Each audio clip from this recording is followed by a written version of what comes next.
Manchester United and Liverpool are battling for a defender. Chelsea have entered into negotiations with Sesko to battle it with Arsenal to get the signature. And hey, will Arsenal meet up the 102 million euros clause for a midfielder? Chelsea new coach have spoken. I think Chelsea are no longer looking for a new goalkeeper because he is certain he can change Robert Sanchez. Jose Mourinho have spoken as a new manager of Fenerbahce with the news of him linking up with his former players. Raheem Sterling future is at stake right now. And if you just join us, this is a transfer news, Chelsea transfer news, Arsenal transfer news, Manchester United, Liverpool. Remember to subscribe and be part of this amazing community where your opinions are highly welcome. Well, which one should we start with? I think Liverpool, Manchester United battling for a defender is just a great and a fantastic news to start with. And Goncalo Inacio, a defender of all caliber. And these two, Manchester United are looking forward to boost up their defense while Liverpool is restructuring for a new coach. And Van Dijk, one season left with his contract. He's not talking about renewal. What does he stand right now for Liverpool? Sammy, who gets the signature of this Sporting Lisbon defender? Yeah, so thank you very much, Ashile, for putting me on. I would like to say a big shout outs to the Ashile subscribers out there. Continue as we bring you this top notch information. Well, one thing you should know about Goncalo is he's a very young defender who has played very beautiful football the season we just passed. He's been on radar for various clubs, even including Bayern Munich. But then right now, sources close to him is saying that Manchester United and Liverpool is pushing to get signature. Now you should know that Manchester United is trying to do an overhaul of getting new defenders. The same thing as to Liverpool. They are trying to sell some Joshua Matip. They are trying to sell Konate. And also with the likes of Van Dijk that they don't really know what his plan is. I think he'll be a perfect fit for Liverpool. But then Manchester United right now are leading the race with in terms of talking to him. If they are able to pay 51 million euros, I think with some add-out clauses, I think United will be able to sign him. But then let's see how it progresses. Right now, both of them are in the stocking stages. So we see who this top player will go for. Eddie, Jose Mourinho, we spoke about his news earlier. Right now, there was a news about him linking with his former players, the likes of Romelu Lukaku and also Dybala. But then he came out publicly to say that he has not been linked with his former players. He has no association with them in this transfer window. What do you think about that? All right, I'll say thank you very much for putting me on once again. It's the rumors of these players, Dybala, Lukaku, and these other players from Roma being linked to Jose Mourinho, since he has gotten a job in Fenerbahce, the news will try to link up with link some players to him so that probably he will go in for those players. But I don't see Jose Mourinho going in for any other player because Fenerbahce is already built, so he has to be there probably to work out with the players, to see the mistakes and everything, to see the potholes before he can probably go in for players that he wants. But I don't think those players the news are calling for. He will go in for any of those players. He will try different things. So that's just rumors. Talking about rumors, we are still talking about Mourinho and then Fenerbahce. It looks like Mourinho is and Fenerbahce are looking out for the signature of the England international Chelsea star Raheem Sterling. Sammy, what do you think about that? Is it a good move for Raheem Sterling, or Chelsea will not allow him to go? Yeah, I think looking at Chelsea's wage bill, it would be Chelsea's dream come true to let Raheem Sterling go. I think they have been looking for letting him go for quite some time now. But then the offers he always says is he wants to play in the Champions League. Now Mourinho going to Fenerbahce and we hearing this rumor, of course, and we should know that Sterling is a top player. So if Sterling is linked to such a team, I think it's a good thing. But then I think it's early stages yet. So let's still wait for more information. Eddie, we talk about Michael Olise, the likes of Manchester United and Chelsea actually linking up with him. And it looks like Chelsea have started negotiations with him. And the likes of Joe Shields, who is a sporting, is it a sporting director for Chelsea, solely the main guy who is doing the negotiation for Chelsea. Do you think Chelsea have chances than Manchester United? All right, with Michael Olise, we've already probably dive into his news, and probably more news of him are popping up. Since your sporting director has already been following for some time now, it's all about probably influencing the player and the player buying into the ideas and then the projects of the club. So if the sporting director is being able to convince and influence him, I think definitely Chelsea is going to get the signature of Michael Olise. But not, then United probably also buy into that to probably convince him. But I think Chelsea have the upper hand of signing Michael Olise. Talking about Chelsea, we know Sesko, Arsenal was actually linked. We did a video about that. And right now, Chelsea have entered into the negotiations. What does it stand both clubs for the player? I think in this transfer window, if a club is not serious to go forward and get the signature of a player, another club will eventually come. And we've seen that for Benjamin. Arsenal has been with Benjamin for quite some time now, but we don't really see the progression of the talks.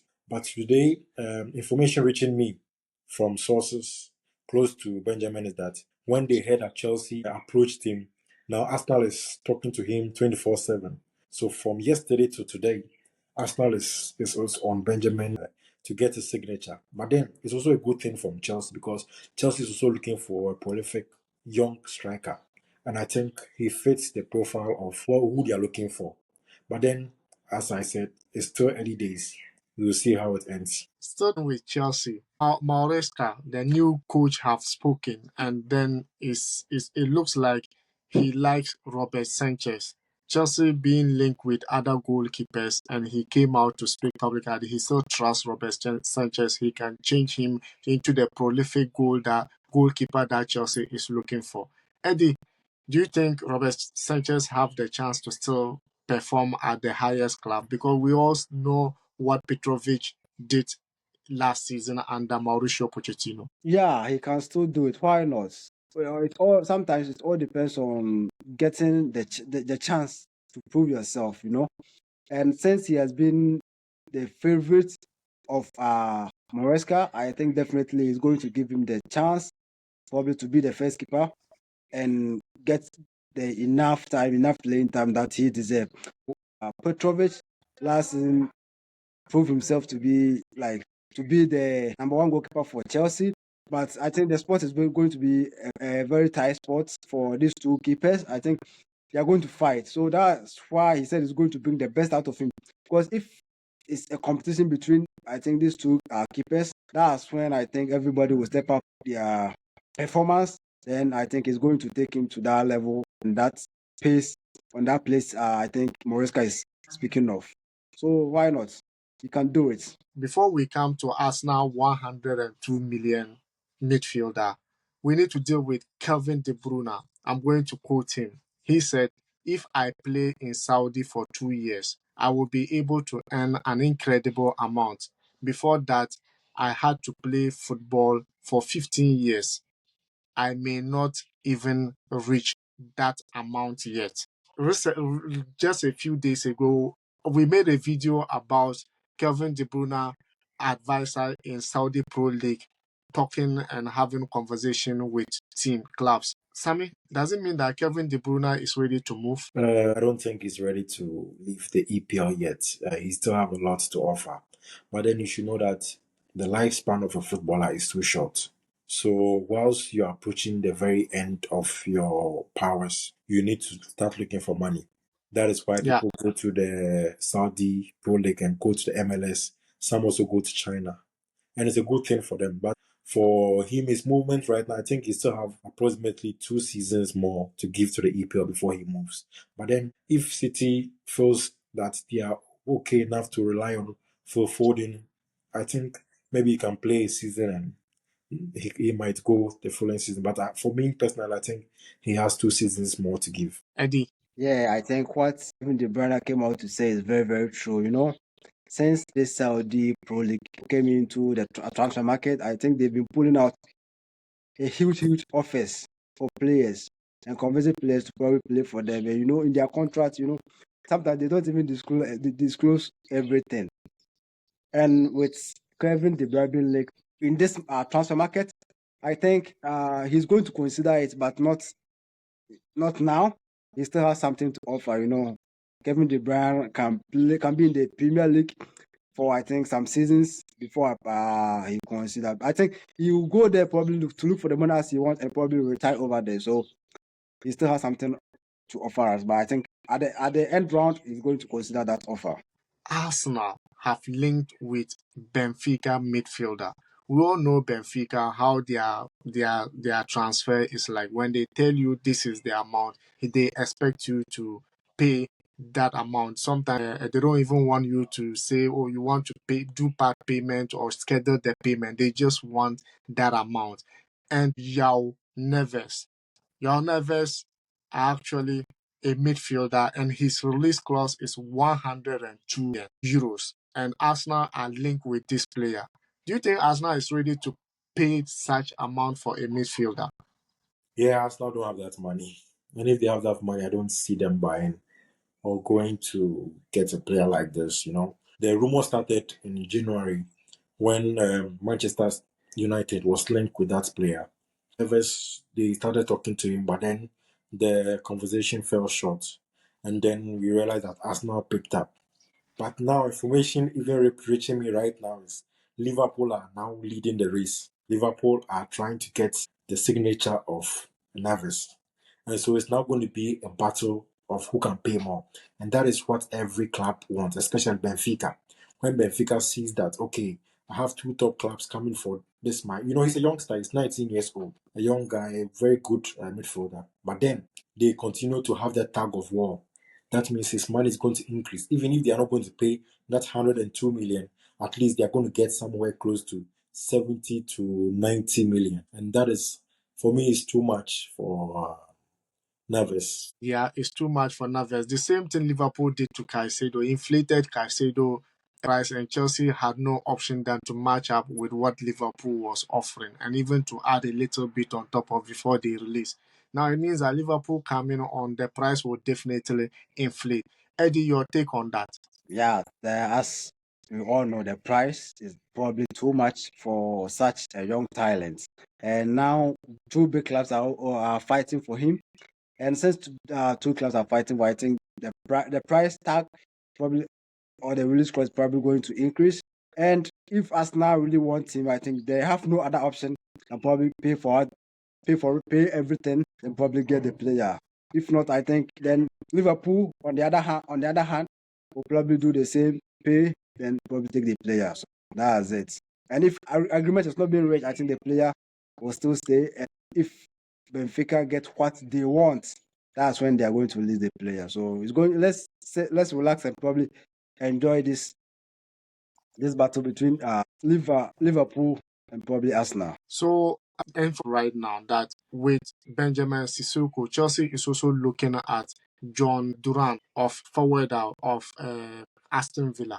And Chelsea is also looking at an option for him, even though their top target is Sesko. Their top target is Sesko, but they are looking at Jhon Duran, who had about, is it 23 Premier League features and scored 5 goals. Sammy, do you think he's of better quality than Sesko? Whenever time you are considering to make a purchase, you always should consider adaptability. Mm-hmm. Now, John has played in EPL. He knows how to play the EPL game. And I think that when it comes to those kind of statistics, he's better than Benjamin. But mind you, you should know that Chelsea is still looking for a top striker. Though the news of Osimhen has died down, but we should not just let it go because the transfer news is not over. Yeah. So they are still trying to see who they can get, who can play maybe a backing striker, but their top target is still to get someone big. Osimhen. Yeah, so I think going for Duran is cool, but it's not something exciting for a Chelsea fan. So let's continue to watch the rumor. Let's see how it pans out, how it develops. Eddie. I think definitely they are trying to, sometimes in this transfer markets or in this transfer rumors, some players probably want to leave a club and probably their price tag or their price are always less. So I think that's one thing Chelsea is also looking into it, probably to get something lesser, to also back up their striking role, and probably, but their main target will still be there. For instance, if they are going in for Benjamin for me, let me say one for maybe 60, they can get maybe this one for maybe 15 or 20, to back it up. Yeah, to get maybe two strikers for at least less than even £100 million. Yeah, so I think that's one thing Chelsea is trying to do. That's what Chelsea is trying to do. And guys, thank you very much for watching. Thank you very much for your time. And if you just join us, remember to hit the subscription button, like and share the video. And we are gonna see you in the next video. Ciao.